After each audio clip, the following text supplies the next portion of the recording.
Hello students, foundation chemistry class में आपका most welcome है। मैं हूं गालिब सर।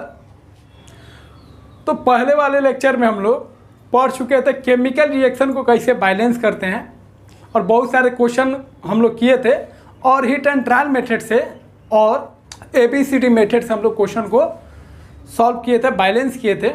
अगर आप वो लेक्चर को नहीं देखे हैं तो आई बटन पे उसका लिंक दे दिए हैं, उसको आप क्लिक कीजिएगा तो फिर वो आपको लेक्चर मिल जाएगा।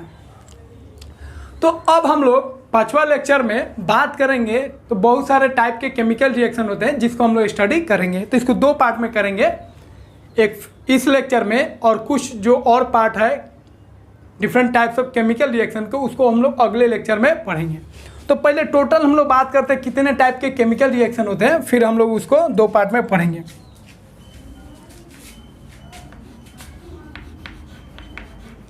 Different types of chemical reaction.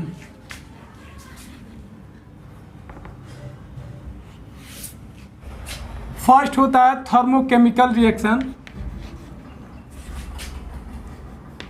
Second होता है न्यूट्रलाइजेशन रिएक्शन, थर्ड होता है प्रेसिपिटेशन रिएक्शन, फोर्थ होता है कॉम्बिनेशन रिएक्शन, फिफ्थ होता है डिकम्पोजिशन रिएक्शन। उसी तरह 6 नंबर पे आएगा डिस्प्लेसमेंट रिएक्शन, 7 में होगा डबल डिस्प्लेसमेंट रिएक्शन,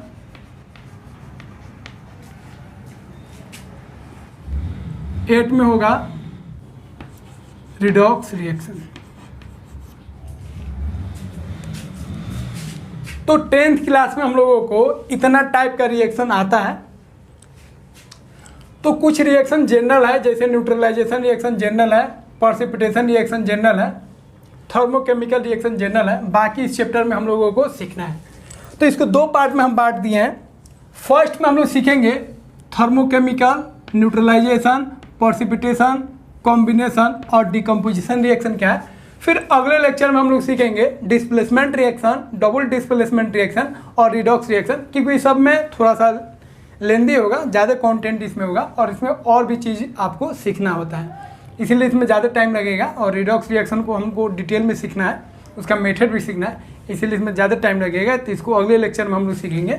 इस लेक्चर में हम लोग सीखेंगे ये सब पार्ट। ये छोटा छोटा पार्ट होता है जिसमें NCERT में आपको बाकी सब आपको एग्जाम्पल में दिया रहता है, डिफिनेशन नहीं रहता है ज़्यादा, लेकिन कुछ जो है जैसे combination reaction, decomposition, displacement reaction, double displacement और रिडॉक्स रिएक्शन, ये सब डिफिनेशन पूरा क्लियर रहता है। लेकिन ये सारा जो हम लिखे हैं ये भी टाइप्स ऑफ रिएक्शन होते हैं, तो इसको भी हम आपको समझाएंगे। तो इसको कॉपी कीजिए, फिर हम आगे बढ़ते हैं।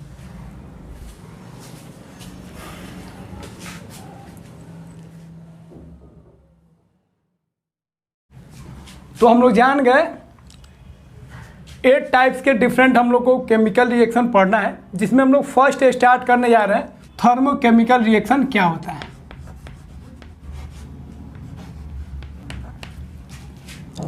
तो थर्मोकेमिकल रिएक्शन बोलते हैं ऐसे रिएक्शन जिसमें हीट या तो एब्जॉर्ब हो या हीट रिलीज हो, वैसे रिएक्शन को हम लोग बोलते हैं थर्मोकेमिकल रिएक्शन। तो इसको लिख लेते हैं, फिर इसको हम समझाते हैं आपको।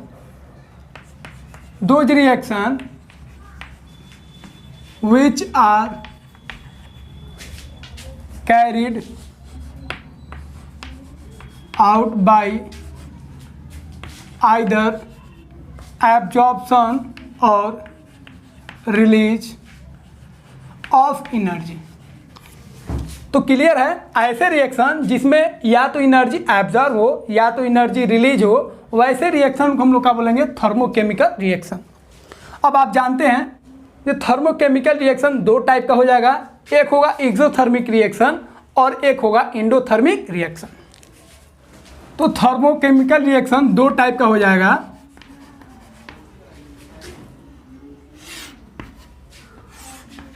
एक को बोलते हैं एंडोथर्मिक रिएक्शन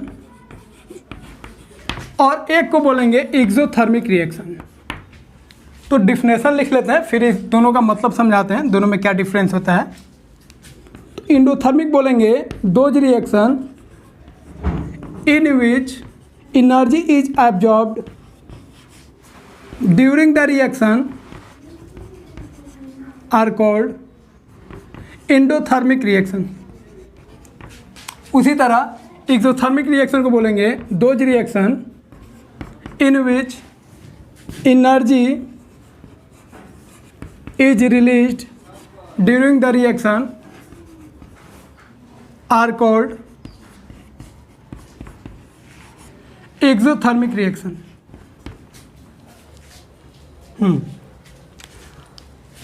तो इंडोथर्मिक रिएक्शन बोलेंगे ऐसा रिएक्शन जिसमें एनर्जी एब्जॉर्ब होगा, एनर्जी लगेगा, तो वैसे रिएक्शन को हम लोग क्या बोलेंगे? Endothermic reaction. इसका उल्टा हो जाएगा एक्सोथर्मिक रिएक्शन, ऐसे रिएक्शन जिसमें एनर्जी रिलीज हो, इवॉल्व हो, उसको हम लोग क्या बोलेंगे? Exothermic reaction. अब एक चीज़ का ध्यान रखेंगे, एनर्जी का जो एक्सचेंज होता है उसको हम लोग डेल एच से डिनोट करते हैं। डेल एच का मतलब होता है चेंज इन एनर्जी। तो चेंज इन एनर्जी जो होगा वो आपको अगले लेक्चर में या उसके बाद वाले लेक्चर में आपको पूरा डिटेल में समझाएंगे। जो रिएक्शन में कैसे बॉन्ड बनता है, कैसे टूटता है, तो आपको चेंज इन एनर्जी समझ में आएगा। तो रिएक्शन में चेंज इन एनर्जी जो है दो तरीके से हो सकता है, या तो वो निगेटिव हो सकता है या तो पॉजिटिव हो सकता है। तो डेल एच जब ग्रेटर देन 0 होगा, डैट मीन्स पॉजिटिव होगा, तो वो किसका सिंबल होगा? वो होगा इंडोथर्मिक रिएक्शन का।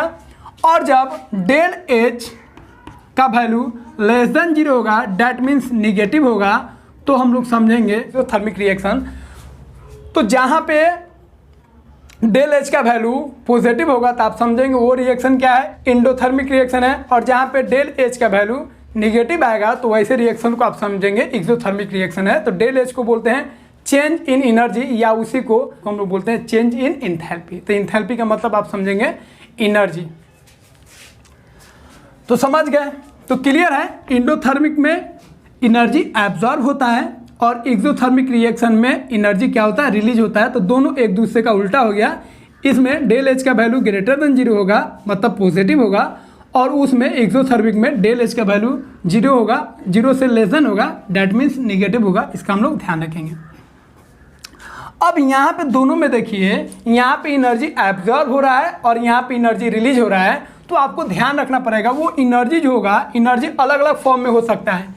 तो एनर्जी जो होगा, एनर्जी इज एब्जॉर्ब और released in the form of heat,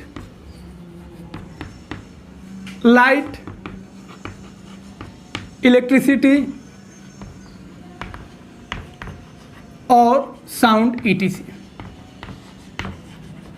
तो इस चीज को हम लोग ध्यान रखेंगे, जो एनर्जी एब्जॉर्ब हो रहा है या रिलीज हो रहा है वो किसके फॉर्म में रिलीज होगा या एब्जॉर्ब होगा? वो या तो हीट के फॉर्म में, लाइट के फॉर्म में, इलेक्ट्रिसिटी के फॉर्म में या साउंड के फॉर्म में। जैसे कुछ एग्जांपल्स आपको हम समझाते हैं। तो जनरली हम लोग एनर्जी को रिएक्शन में हीट के फॉर्म में लेते हैं, लेकिन डिफरेंट फॉर्म्स ऑफ एनर्जी भी हो सकता है। जैसे बहुत सारे रिएक्शन आप देखे होंगे जिसमें हीट देना पड़ेगा, लेकिन अगर वाटर का H2O का इलेक्ट्रोलाइसिस कराएंगे तो उसमें कौन एनर्जी आपको सप्लाई करना पड़ेगा? इलेक्ट्रिसिटी वाला। और बहुत सारे रिएक्शन में इलेक्ट्रिसिटी भी निकलता है। जैसे अगर आप घर में देखे होंगे इन्वर्टर बैटरी जो होता है, जो हम लोग यूज करते हैं, तो उसमें देखिएगा उससे क्या सप्लाई होता है, क्या निकलता है, क्या जनरेट होता है? इलेक्ट्रिसिटी। तो वो कैसे निकलता है? तो उस बैटरी में रिएक्शन होता है कंपाउंड के बीच में, और वहाँ से क्या जनरेट होता है? इलेक्ट्रिसिटी। बहुत सारे रिएक्शन ऐसे भी देखे होंगे जिसमें साउंड निकलता है कि नहीं? तो एनर्जी साउंड के फॉर्म में निकल सकता है, लाइट के भी फॉर्म में निकलता है। जैसे मैग्नीशियम को अगर बर्निंग कराएंगे तो उस तरीके से एनर्जी जो है लाइट के फॉर्म में, इलेक्ट्रिसिटी के फॉर्म में, हीट के फॉर्म में एब्जॉर्ब भी हो सकता है और रिलीज भी हो सकता है। इसका हम लोग ध्यान रखेंगे। तो इसको कॉपी कीजिए, फिर हम लोग आगे बढ़ते हैं।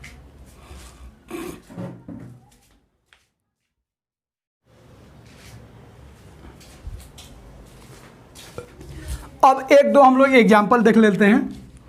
जैसे कैल्शियम कार्बोनेट को अगर हम हीट करेंगे तो वैसे रिएक्शन हम लोग लेंगे जो आपको पहले भी आ चुका है और इसमें भी यूज हो जाएगा, ताकि आपको याद करने में दिक्कत नहीं हो। कैल्शियम कार्बोनेट को अगर हीट आप करते हैं तो क्या बनेगा?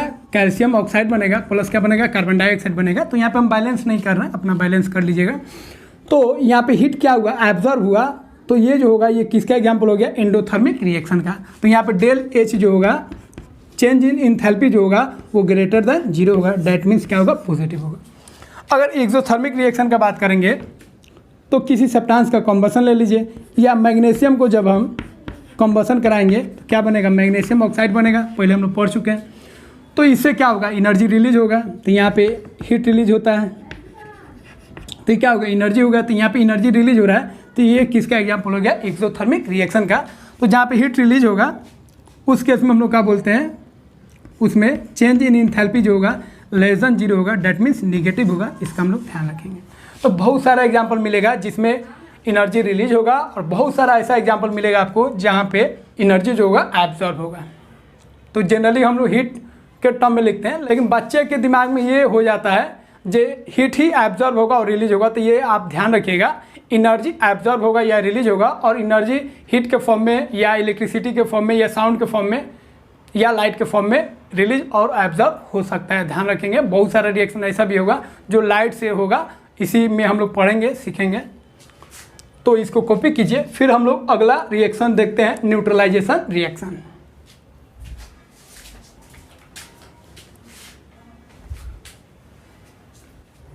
तो थर्मोकेमिकल रिएक्शन क्या सीख गए, अब हम लोग सीखेंगे अगला न्यूट्रलाइजेशन रिएक्शन।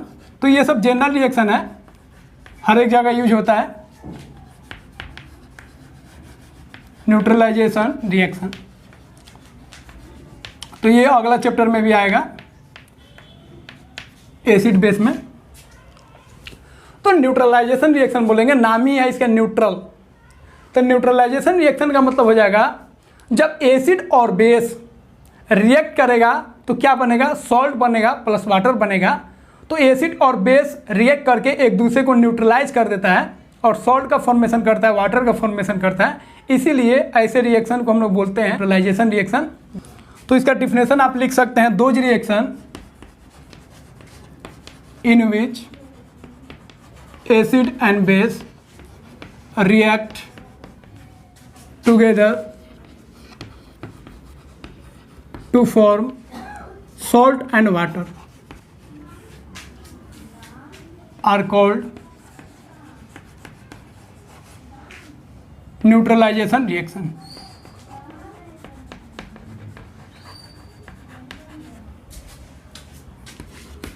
तो क्लियर है डिफिनेशन से, ऐसे रिएक्शन जिसमें एसिड और बेस रिएक्ट करके सॉल्ट और वाटर का फॉर्मेशन करता हो, ऐसे रिएक्शन को हम लोग क्या बोलेंगे, न्यूट्रलाइजेशन रिएक्शन। तो नाम इसलिए न्यूट्रलाइजेशन बोले हैं क्योंकि दोनों एक दूसरे को न्यूट्रलाइज कर देता है। तो एसिड और बेस याद रखेंगे, बहुत काम का ये इक्वेशन है, बहुत बार बार यूज होगा। एसिड और बेस मिलकर क्या बनाएगा, सॉल्ट, और प्लस क्या बनाएगा, वाटर। इसका हम लोग ध्यान रखेंगे, बहुत इंपॉर्टेंट ये रिएक्शन है, बहुत सारे चैप्टर में ये रिएक्शन आता है।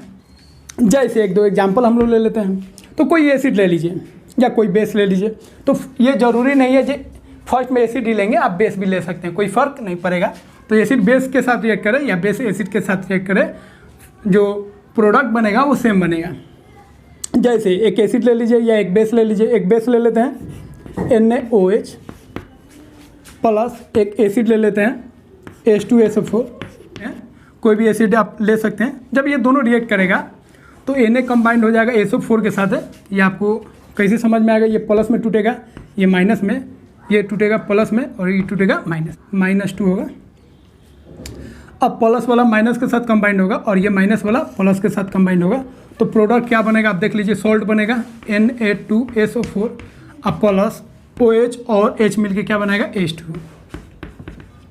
तो ये हो गया आपका सॉल्ट है, और सॉल्ट आपको बता चुके हैं, अगर नहीं आप पढ़े होंगे तो फिर आपको बेसिक में ही बताएंगे। सॉल्ट का मतलब होता है मेटल और नॉन मेटल से, मतलब metal non metal, that means cation और एनायन से बनेगा, उसी को हम लोग क्या बोलते हैं, सॉल्ट। तो यहाँ पे सॉल्ट बना और क्या बना, वाटर। कब, जब हम एसिड और बेस को रिएक्ट कराए, कंबाइंड कराए।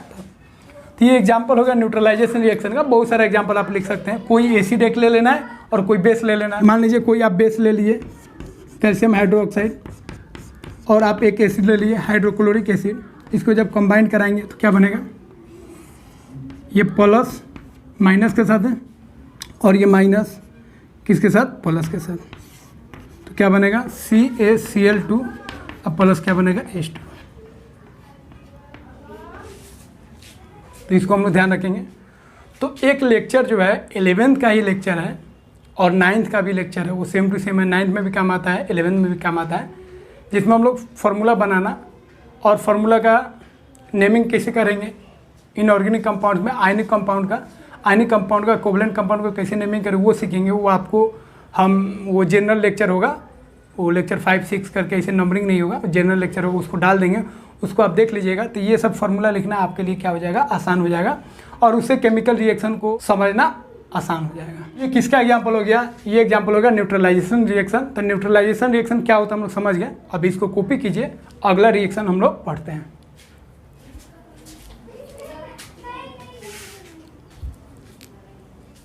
थर्ड है प्रेसिपिटेशन रिएक्शन। तो प्रेसिपिटेशन रिएक्शन क्या है पहले लिख लेते हैं फिर समझते हैं।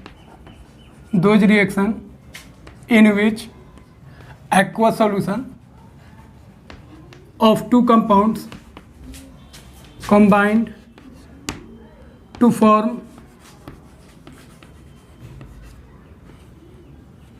an insoluble solid, जिसको हम लोग बोलते हैं precipitate, are called precipitation reaction। तो इसको ध्यान रखेंगे, ये भी बहुत इंपॉर्टेंट है, ये भी कॉमन रिएक्शन है। तो ऐसा रिएक्शन जिसमें एक इनसॉल्युबल सॉलिड का फॉर्मेशन होता है, वैसे रिएक्शन को हम लोग क्या बोलते हैं, प्रेसिपिटेशन रिएक्शन। अब इसमें ध्यान रखेंगे प्रेसिपिटेशन रिएक्शन कब होगा, जब एक्वा सॉल्यूशन लेंगे, मतलब ये पानी में ही होगा या कोई भी सॉल्यूशन आप लेंगे तभी होगा। इस तरह अगर आप उसको सॉलिड फॉर्म में रखिएगा तो नहीं होगा। उस सॉलिड को जब हम वाटर में डिजोल्व करेंगे या किसी सॉल्यूशन में डिजोल्व करेंगे, तो दो कंपाउंड को जब किसी सॉल्यूशन में या एक्वस सॉल्यूशन बोले तो पानी में जब डिजोल्व करेंगे तब भी ये रिएक्शन होता है। क्योंकि हम लोग जानते हैं आयनिक रिएक्शन जब भी होगा वो किस में होगा, एक्वस सॉल्यूशन में होगा या किसी सॉल्यूशन में होगा। इसका हम लोग ध्यान रखेंगे क्योंकि आयनिक रिएक्शन में जो कंपाउंड है वो आयन में टूटता है और पॉजिटिव उसके निगेटिव के साथ और उसका निगेटिव इसके पॉजिटिव के साथ कंबाइन होकर प्रोडक्ट का फॉर्मेशन करता है। तो ध्यान रखेंगे, इसी को आपको बताएंगे डिस्प्लेसमेंट रिएक्शन या डबल डिस्प्लेसमेंट रिएक्शन। इस टाइप का जो भी रिएक्शन होता है वो कब होगा, जब हम लोग कोई सॉल्यूशन लेंगे या एक्वस सॉल्यूशन लेंगे तब। अब इसमें एक चीज़ का ध्यान रखेंगे, ऐसे रिएक्शन में एक सॉलिड सब्सटेंस बनता है जिसको हम लोग बोलते हैं प्रेसिपिटेट। और ये सॉलिड सब्सटेंस जो है वो सॉल्यूशन में डिजॉल्व नहीं होता है और ये बॉटम में सेटल कर जाता है, सेटल एट बॉटम में सेटल कर जाता है और इसी को हम लोग क्या बोलते हैं, प्रेसिपिटेट। ध्यान रखेंगे, सिंपल में अगर बोले तो बोलेंगे ऐसे रिएक्शन जिसमें प्रेसिपिटेट का फॉर्मेशन हो, उस रिएक्शन को हम लोग क्या बोलते हैं, प्रेसिपिटेशन रिएक्शन। तो प्रेसिपिटेट क्या होता है उसका डिफिनेशन लिख लेते हैं। It is insoluble solid formed during precipitation reaction which get settle at the bottom of the beaker। तो प्रेसिपिटेट क्या होता है, एक इनसॉल्युबल सॉलिड सब्सटेंस होता है जो प्रेसिपिटेशन रिएक्शन में बनता है और ये इनसॉल्युबल सॉलिड होने के कारण सॉल्यूशन में, एक्वस सॉल्यूशन में डिजॉल्व नहीं होता है और वो बीकर के बॉटम में जाके सेटल हो जाता है। उसी सब्सटेंस को हम लोग क्या बोलते हैं, प्रेसिपिटेट। तो एक रिएक्शन आपको बताते हैं प्रेसिपिटेशन रिएक्शन का, तो कोई नया रिएक्शन हम नहीं बताएंगे। प्रेसिपिटेशन रिएक्शन पहले आपको बता चुके हैं, तो वही वाला रिएक्शन आपको याद भी होगा। लीड नाइट्रेट का रिएक्शन कराते हैं पोटासियम आयोडाइड के साथ, आपको याद भी होगा। तो यहाँ पे अब एक चीज़ का ध्यान रखेंगे, प्रेसिपिटेशन रिएक्शन, डिस्प्लेसमेंट रिएक्शन या डबल डिस्प्लेसमेंट रिएक्शन, ये रिएक्शन जब भी होंगे तो सॉल्यूशन में होंगे, एक्वस सॉल्यूशन में होंगे। इसको अगर सॉलिड फॉर्म में रखेंगे तो ये रिएक्शन नहीं होगा। इसको जब पानी में डालेंगे और इसको भी जब पानी में डालेंगे तो भी रिएक्शन होगा। क्यों? क्योंकि जब तक ये प्लस माइनस में टूटेंगे ही नहीं तो प्रोडक्ट का फॉर्मेशन करेंगे ही नहीं।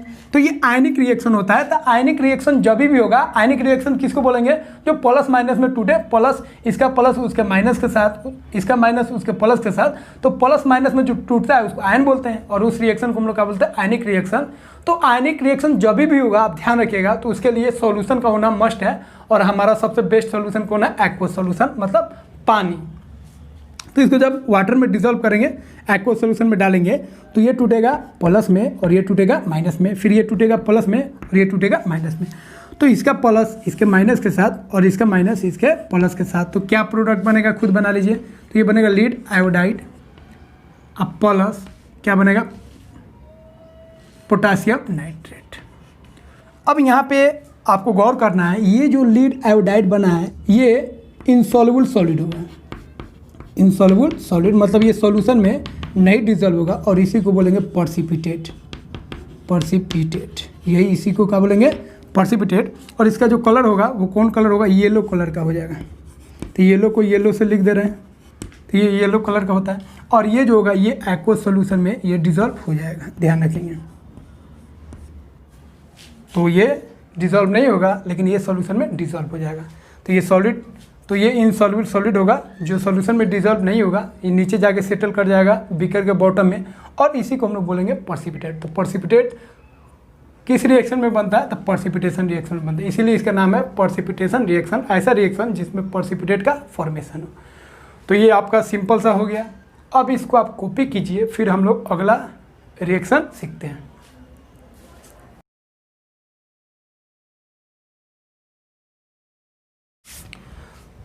तो डियर स्टूडेंट्स, आपके लिए बहुत बेस्ट तरीका से, तो आपके लिए बहुत मेहनत करके हम लेक्चर बना रहे हैं, और फ़ैन भी हम नहीं चला सकते, इतना गर्मी है, लेकिन फिर भी फ़ैन नहीं चला सकते, क्योंकि फ़ैन अगर चलाएंगे तो साउंड को डिस्टर्ब करेगा, और वीडियो में साउंड जो रिकॉर्ड होगा फ़ैन के साथ रिकॉर्ड हो जाएगा, तो आपको पूरा क्लैरिटी साउंड का नहीं मिलेगा। इसलिए फ़ैन को ऑफ करके हमको वीडियो को रिकॉर्ड करना पड़ता है, और बॉडी में फेस पर पूरा स्वेट होता है, फिर भी हम लोगों को वीडियो बनाना पड़ता है। आप हमारे चैनल को लाइक कर रहे हैं, सब्सक्राइब कर रहे हैं और शेयर भी कर रहे हैं, इसके लिए आप सभी का बहुत बहुत शुक्रिया। और जो बच्चे हमारे चैनल पर नए हैं और जो सब्सक्राइब नहीं किए वो सब्सक्राइब कर ले, ताकि अगर आप सब्सक्राइब कीजिएगा तो हमारे साथ आप जुड़ जाइएगा, और आपका जो केमिस्ट्री का जो टेंशन है वो सारा टेंशन का ठेका हम ले लेंगे।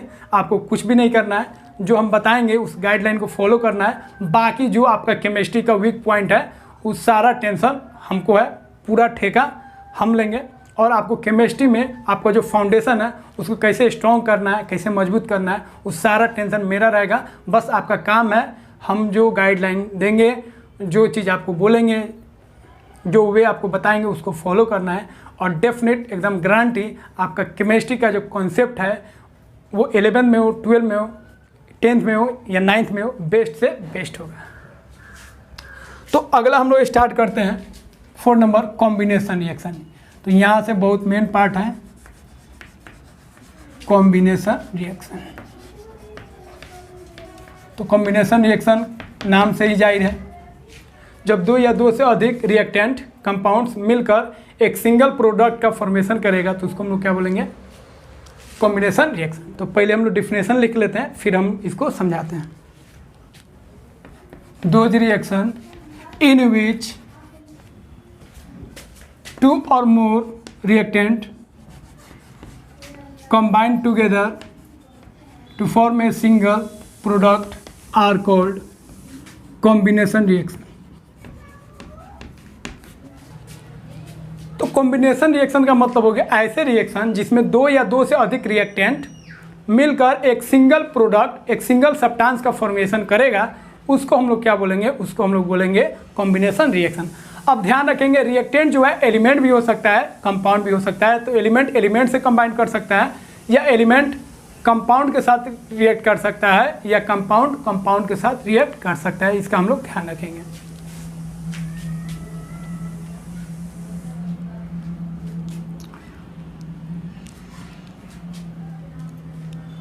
तो यहाँ पे ये वाला ध्यान रखिएगा, रिएक्टेंट में भी एलिमेंट और कंपाउंड। अब इसमें 3 केस हो जाएगा। कॉम्बिनेशन रिएक्शन में आप 3 केस देख सकते हैं। तो कॉम्बिनेशन रिएक्शन between elements,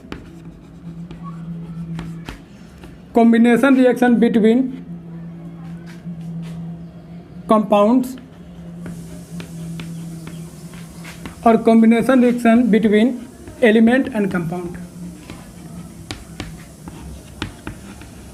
तो ये 3 टाइप का हो सकता है। और जब एलिमेंट कंबाइंड होगा तो उसको हम लोग एक स्पेशल नाम देते हैं सिंथेसिस रिएक्शन। तो कॉम्बिनेशन रिएक्शन को हम लोग बोलेंगे सिंथेसिस रिएक्शन। कब? जब एलिमेंट्स कंबाइंड होकर एक सिंगल प्रोडक्ट का फॉर्मेशन करेगा तब। तो ध्यान रखेंगे रिएक्टेंट 2 भी हो सकता है, 2 से अधिक भी हो सकता है। जैसे एलिमेंट का अगर बात करेंगे तो ले लीजिए मैग्नीशियम, आप रिएक्शन जानते भी हैं, प्लस ऑक्सीजन, तो दोनों एलिमेंट हैं और रिएक्ट कराएंगे तो क्या बनेगा? Magnesium oxide. तो ये भी एलिमेंट है और ये भी एलिमेंट है। तो यहाँ पे 2 एलिमेंट मिलकर एक सिंगल प्रोडक्ट का फॉर्मेशन किया, इसीलिए इसको हम लोग बोलेंगे कॉम्बिनेशन रिएक्शन। लेकिन कॉम्बिनेशन में एक खास हो गया, किसके बीच में हुआ? एलिमेंट और एलिमेंट के बीच में। तो 2 लिख देते हैं, आपको एक याद रखना है। और भी ले सकते हैं, कार्बन प्लस ऑक्सीजन क्या बनेगा? कार्बन डाइऑक्साइड, या H2 प्लस O2 भी लिख सकते हैं। तो इसको हम बैलेंस नहीं कर रहे हैं, तो ये एलिमेंट है, ये भी एलिमेंट है। 2 रिएक्टेंट मिलकर एक सिंगल प्रोडक्ट बनाया। So these are example of combination reaction. अब हम लोग एक ऐसा एग्जाम्पल लेंगे जो कॉम्बिनेशन का होगा, लेकिन रिएक्टेंट जो लेंगे दोनों कंपाउंड लेंगे। अमोनिया लेंगे प्लस हाइड्रोक्लोरिक एसिड लेंगे तो क्या बनेगा? NH4Cl, अमोनियम क्लोराइड बनेगा। तो यहाँ पे देखिए ये कंपाउंड है और ये भी कंपाउंड है। तो 2 कंपाउंड मिलकर एक सिंगल प्रोडक्ट बनाया, तो ये कॉम्बिनेशन रिएक्शन है। लेकिन ये किसके बीच में हुआ? कंपाउंड्स के बीच में। एक और एग्जांपल लिख देते हैं, ये भी बहुत काम का है। कैल्शियम ऑक्साइड का जब रिएक्शन कराएंगे H2O से तो क्या बनेगा? कैल्शियम हाइड्रोक्साइड बनेगा। तो ये रिएक्शन आगे भी आपको अगले लेक्चर में मिल जाएगा। तो ये जो भी रिएक्शन लिख रहे हैं ये फालतू रिएक्शन नहीं लिख रहे हैं, ऐसा रिएक्शन लिख रहे हैं जो बार बार आएगा, इसीलिए आपको याद रखिएगा तो अच्छा है। तो इसमें भी दोनों को आप याद रखिएगा। तो ये भी कंपाउंड है और ये भी कंपाउंड है। तो 2 कंपाउंड मिलकर एक सिंगल प्रोडक्ट का फॉर्मेशन किया। So these are example of combination reaction. तो ये एग्जाम्पल हो गया ऐसा कॉम्बिनेशन रिएक्शन जिसमें कंपाउंड और कंपाउंड कंबाइंड होकर एक सिंगल प्रोडक्ट का फॉर्मेशन किए हैं। अब एक एग्जाम्पल हम लोग देखते हैं जिसमें एक एलिमेंट होगा और एक कंपाउंड होगा। SO2 प्लस O2 मिलकर क्या बनेगा? SO3। तो SO2 को बोलते हैं सल्फर डाइऑक्साइड। सल्फर डाइऑक्साइड का कंबसन कराएंगे ऑक्सीजन के प्रेजेंस में तो क्या बनेगा? Sulphur trioxide. इसका हम लोग ध्यान रखेंगे। तो यहाँ पे देखिए, यहाँ पे एक कंपाउंड है और एक एलिमेंट है। तो कंपाउंड और एक एलिमेंट मिलकर एक सिंगल प्रोडक्ट का फॉर्मेशन कर रहा है, इसीलिए कॉम्बिनेशन रिएक्शन का एग्जाम्पल हो गया। एक और एग्जाम्पल लिख लेते हैं, CO carbon monoxide plus oxygen combined होकर क्या बनेगा? Carbon dioxide. तो यहाँ पे एक कंपाउंड हो गया और एक एलिमेंट हो गया। तो ये कंपाउंड हो गया और ये एलिमेंट हो गया और दोनों मिलकर एक सिंगल प्रोडक्ट का फॉर्मेशन कर रहा है, इसीलिए ये भी कॉम्बिनेशन रिएक्शन होगा बिटवीन एलिमेंट्स एंड कंपाउंड। तो this is also combination reaction between 2 elements, this is also combination reaction between 2 compounds, and this is also a type of combination reaction between elements and compounds। इसका हम लोग ध्यान रखेंगे। तो इसको copy कीजिए, फिर कुछ और बात आपको हम बताते हैं।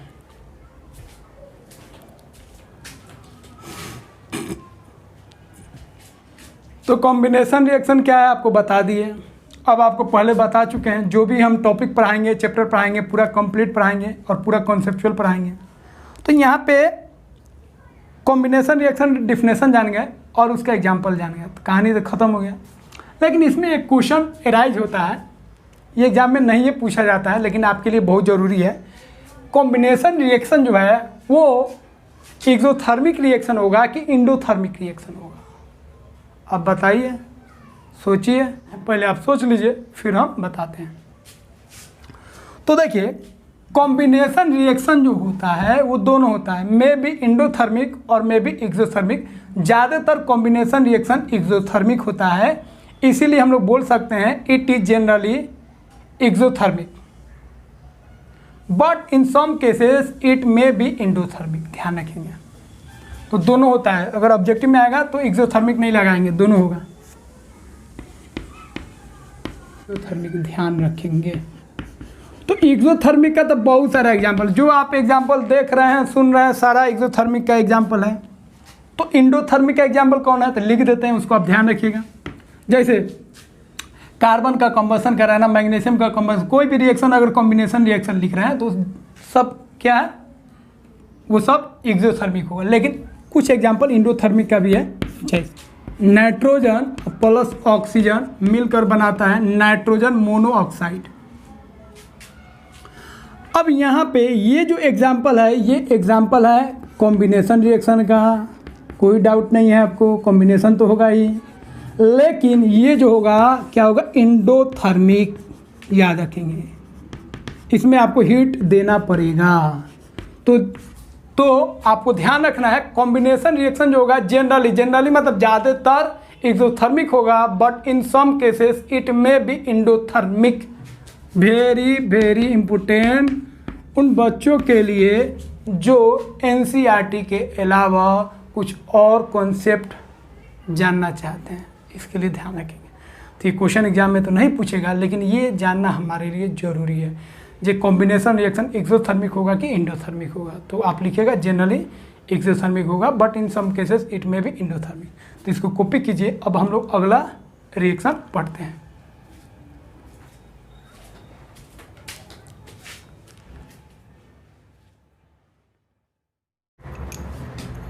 अब हम लोग पांचवा रिएक्शन का बात करेंगे, डिकम्पोजिशन रिएक्शन। डेफिनेशन लिख लेते हैं, फिर हम लोग इसका बात करेंगे। Those reaction in which a single reactant break down into two or more simpler substances. तो डिकम्पोजिशन रिएक्शन नाम से ही जाहिर है डिकम्पोज होना, ब्रेक होना। तो डिकम्पोजिशन रिएक्शन में बोलेंगे ऐसा रिएक्शन जिसमें एक सिंगल रिएक्टेंट दो या दो से अधिक प्रोडक्ट में टूट जाए, ब्रेक हो जाए, डिकम्पोज हो जाए, वैसे रिएक्शन को हम लोग बोलते हैं डिकम्पोजिशन रिएक्शन। तो डिकम्पोजिशन रिएक्शन का जो कहानी है वो उल्टा हो गया कॉम्बिनेशन रिएक्शन का। ये क्वेश्चन पूछा भी जाता है। तो कॉम्बिनेशन रिएक्शन में दो या दो से अधिक रिएक्टेंट मिलकर एक सिंगल प्रोडक्ट बनाया, और इसमें क्या है, एक सिंगल रिएक्टेंट टूटकर दो या दो से अधिक प्रोडक्ट बना रहा है। तो कॉम्बिनेशन रिएक्शन उल्टा हो गया किसका, डिकम्पोजिशन रिएक्शन का। इसका मतलब कॉम्बिनेशन रिएक्शन और डिकम्पोजिशन रिएक्शन जो है एक दूसरे का अपोजिट है। इसका हम लोग ध्यान रखेंगे। ये क्वेश्चन पूछता भी है, हम लिखवाएंगे भी। अब हम लोग सीखेंगे डिकम्पोजिशन रिएक्शन जो होते हैं वो 3 टाइप्स के होते हैं। तो 3 टाइप्स के कैसे बनते हैं उसको पहले समझ लीजिए। तो डिकम्पोजिशन रिएक्शन में जनरली एनर्जी एब्जॉर्ब होता है, लेकिन कभी कभी इसमें एनर्जी रिलीज भी हो सकता है। तो ये जनरली क्या होगा, इंडोथर्मिक होगा। तो ध्यान रखेंगे, इट इज जनरली इंडोथर्मिक। तो इंडोथर्मिक मतलब समझ गए, it required energy but in some cases it may be exothermic. तो ये एकदम उल्टा हो गया। कॉम्बिनेशन रिएक्शन जो था वो जनरली एक्सोथर्मिक था, कुछ केस में वो इंडोथर्मिक था।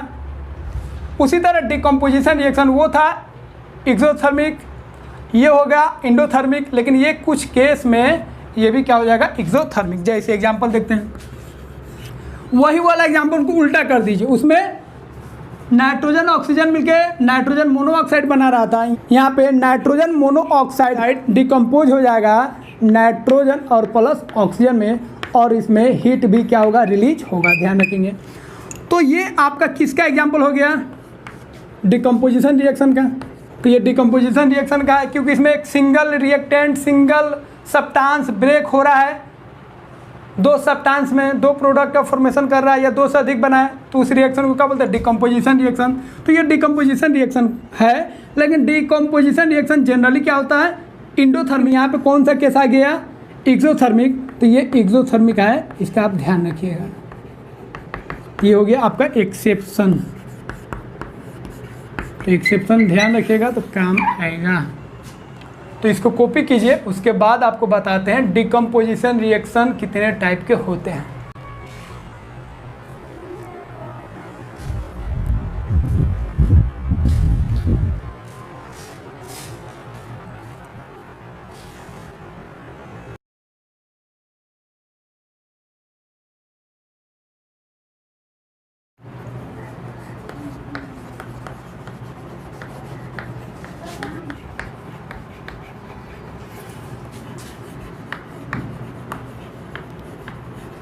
तो डिकम्पोजिशन रिएक्शन जो है 3 फॉर्म्स ऑफ एनर्जी द्वारा वो होता है।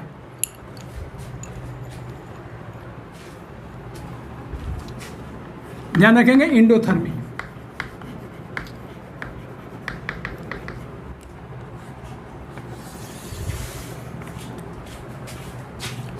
तो अगर डिकम्पोजिशन रिएक्शन हीट द्वारा हुआ तो उसको हम लोग बोलेंगे थर्मल डिकम्पोजिशन। अगर डिकम्पोजिशन रिएक्शन इलेक्ट्रिसिटी द्वारा हो तो उसको बोलेंगे इलेक्ट्रोलाइटिक डिकम्पोजिशन। अगर डिकम्पोजिशन रिएक्शन लाइट द्वारा हुआ तो उसको हम लोग बोलेंगे photo decomposition reaction. Thermal decomposition को हम लोग बोलते हैं थर्मोलाइसिस। शॉर्ट में क्या बोलेंगे? थर्मोलाइसिस। मतलब ऐसा डिकम्पोजिशन रिएक्शन जो हीट द्वारा होगा तो क्या बोलेंगे? थर्मोलाइसिस। ऐसा रिएक्शन जो इलेक्ट्रिसिटी द्वारा हो तो उसको बोलेंगे इलेक्ट्रोलाइटिक डिकम्पोजिशन, या इसी को हम लोग बोलेंगे इलेक्ट्रोलाइसिस।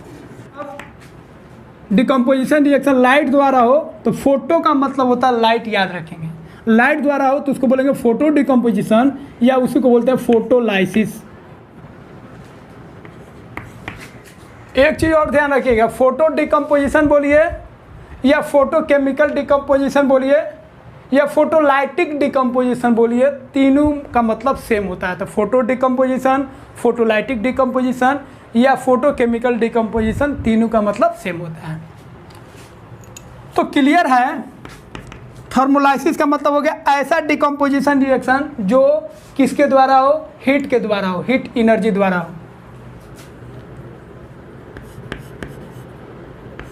तो दोज पूछता है, ये बहुत इंपोर्टेंट है, very important. Those decomposition reaction which are carried out by heat द्वारा।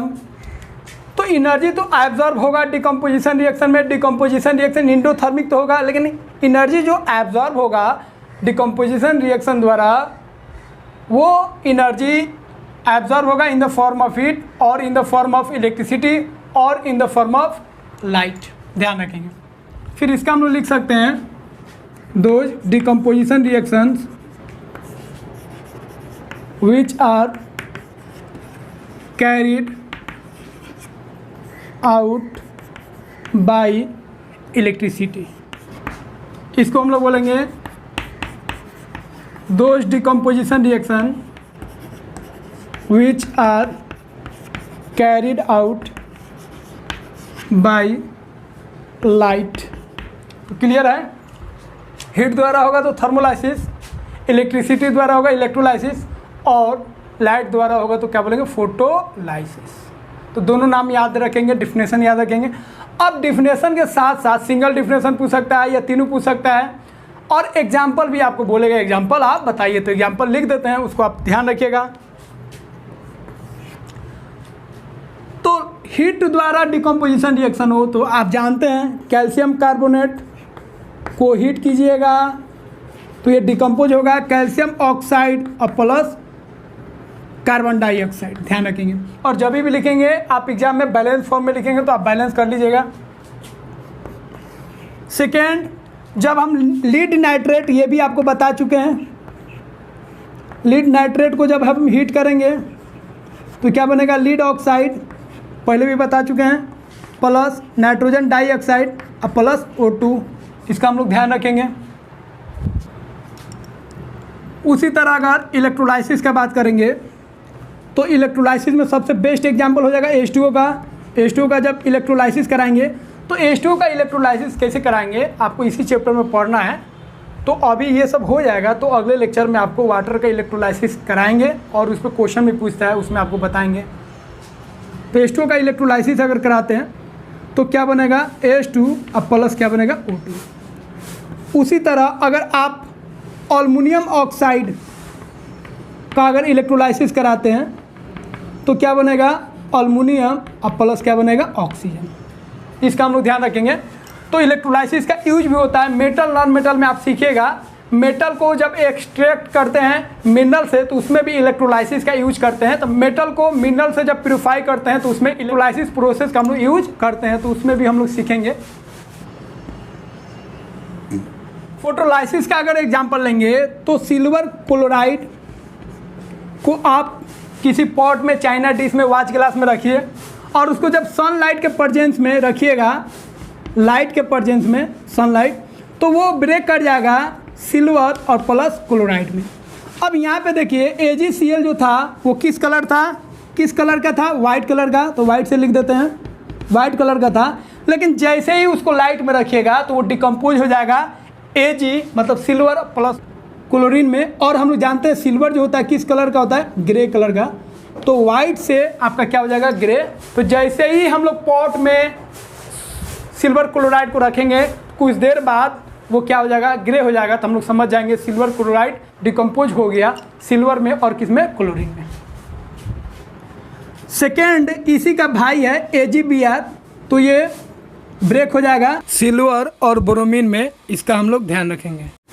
ये भी वाइट था और किस कलर में हो जाएगा, ग्रे कलर में, ध्यान रखेंगे। इसको कॉपी कीजिए, फिर एक दो और पॉइंट आपको बताते हैं।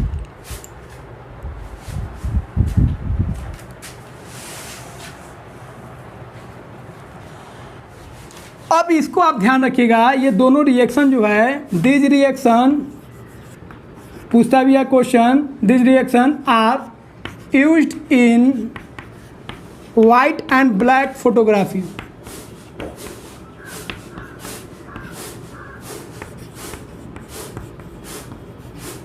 तो अभी तो डिजिटल फोटोग्राफी आ गया है, एकदम रंगीन रंगीन फोटो निकलता है मोबाइल से या कंप्यूटर से, स्टूडियो में निकलवाते हैं। लेकिन पहले जो फ़ोटो चलता था वो वाइट ब्लैक फ़ोटो होता था, तो उसमें इस रिएक्शन का यूज होता है। तो इसको आप याद रखेंगे, क्वेश्चन पूछता भी है कौन सा रिएक्शन यूज होता है वाइट एंड ब्लैक फोटोग्राफी में, तो याद रखिएगा ये वाला।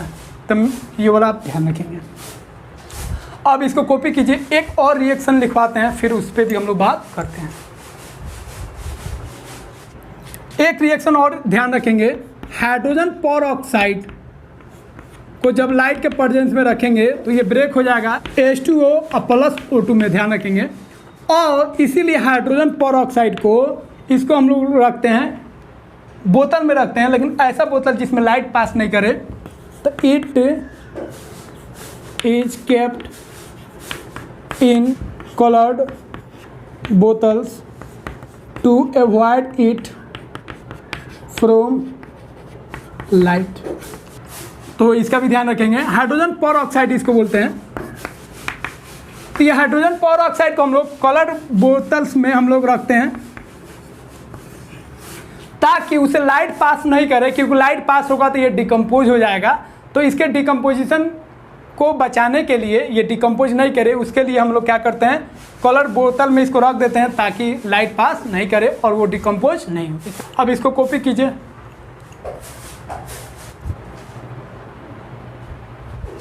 तो मेन आपको ध्यान रखना है कॉम्बिनेशन रिएक्शन क्या है, डिकम्पोजिशन रिएक्शन क्या है। अब आपको डिफरेंस पूछता है, डिफरेंस बिटवीन कॉम्बिनेशन रिएक्शन और डिकम्पोजिशन रिएक्शन, या आपसे बोलता है why combination reaction is opposite of decomposition reaction, या decomposition reaction is opposite of combination reaction. ये क्वेश्चन पूछता है, तो उसका आप आंसर कैसे लिखिएगा, तो आप लिख सकते हैं या खुद से भी लिख सकते हैं। तो लिखेंगे in combination reaction to or more substances combine to form a single substance, while in decomposition reaction a single substance break down into two or more simpler substances. And also combination reaction is generally exothermic reaction, while decomposition reaction is endothermic reaction. इस तरह लिख सकते हैं। तो इस तरीके से हम लोग बोल सकते हैं combination reaction is opposite of decomposition reaction. इसका हम लोग ध्यान रखेंगे, इसको आप लिख लीजिएगा। तो 5 तरह का हम लोग केमिकल रिएक्शन सीखे। फर्स्ट सीखे थर्मल रिएक्शन, इंडो और एक्सोथर्मिक रिएक्शन। उसके बाद सीखे प्रेसिपिटेशन रिएक्शन। उसके बाद हम लोग सीखे न्यूट्रलाइजेशन रिएक्शन। उसके बाद हम लोग सीखे कॉम्बिनेशन रिएक्शन। लास्ट सीखे डिकम्पोजिशन। डिकम्पोजिशन रिएक्शन ध्यान रखिएगा, ऐसा रिएक्शन जिसमें एक सिंगल सब्सटेंस, सिंगल प्रोडक्ट, 2 या 2 से अधिक सब्सटेंस में ब्रेक हो, उसको हम लोग क्या बोलेंगे, decomposition reaction. Decomposition reaction generally endothermic होगा, कुछ केस में एक्सोथर्मिक हो सकता है। तो डिकम्पोजिशन रिएक्शन जो होगा वो 3 तरह के एनर्जी से वो होगा, एक हीट एनर्जी, लाइट एनर्जी और एक इलेक्ट्रिसिटी। जब हीट एनर्जी से होगा डिकम्पोजिशन रिएक्शन, उसको बोलते हैं थर्मोलाइसिस। जब इलेक्ट्रिसिटी द्वारा डिकम्पोजिशन रिएक्शन होगा तो बोलेंगे इलेक्ट्रोलाइसिस। और जब लाइट द्वारा अगर डिकम्पोजिशन रिएक्शन हो रहा है तो इसको हम लोग क्या बोलते हैं, फोटोलाइसिस। ये सब बात को हम लोग ध्यान रखेंगे। तो जो स्टूडेंट्स सब्सक्राइब नहीं किए सब्सक्राइब कर लीजिए, लाइक कर लीजिए, शेयर कीजिए अपने फ्रेंड्स में। और इसमें कोई कॉस्ट नहीं लगेगा, कोई पैसा नहीं लगेगा। एकदम जो सब्सक्राइब वाला बटन है रेड कलर का, उसको दबा दबा के उसको वाइट कर दीजिए, ज़्यादा मत दबाइए, क्योंकि एक बार सब्सक्राइब होगा तो फिर अनसब्सक्राइब हो जाएगा। एक बार दबा दीजिए, कस के वाइट कर दीजिए और हमारे चैनल से जुड़ जाइए। फिर चैनल से जुड़ जाइएगा, हमसे जुड़ जाइएगा, तो फिर सारा टेंशन आपका केमिस्ट्री का वो मेरा टेंशन हो जाएगा। बस आपको जो गाइडलाइन देंगे उसको फॉलो करना है। बाकी आपका केमिस्ट्री का जो फाउंडेशन है और उसको स्ट्रॉन्ग कैसे बनाना है वो हम जानते हैं, बस आपको मेहनत करना है। तो फिर मिलते हैं अगले लेक्चर में।